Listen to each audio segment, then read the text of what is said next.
প্রিয় ভিউয়ার্স, আসসালামু আলাইকুম ওয়া রাহমাতুল্লাহ। আমরা আজকে একটি শব্দ নিয়ে আলোচনা করব যেটি আমরা দৈনন্দিন জীবনে আমাদের অত্যাধিক ব্যবহার করতে হয়, আল্লাহর কাছে ক্ষমা চেতে হয়।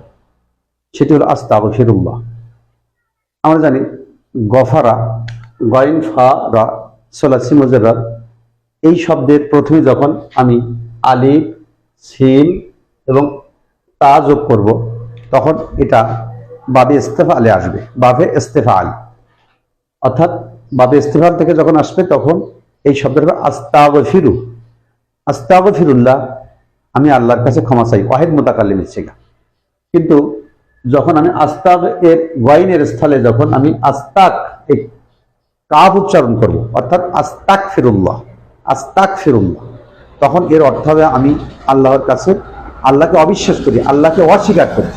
যেমন কাফারা, এখানে ছিল গফারা আর এখানে হয়েছে কাফারা, অর্থাৎ আস্তাগফিরুল্লাহ এর পরিবর্তে আমি উচ্চারণ করছি আস্তাগফিরুল্লাহ।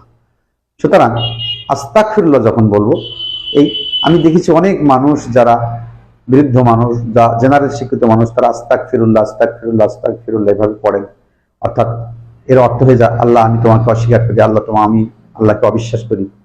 তো এইভাবে যদি আমরা ইস্তেগফার পাঠ করি তাহলে আমাদের ইস্তেগফার হবে না, আমরা গুনাহে লিপ্ত হব, এবং এটা হলো এক ধরনের একটা কুফরি, আল্লাহকে অস্বীকার করা।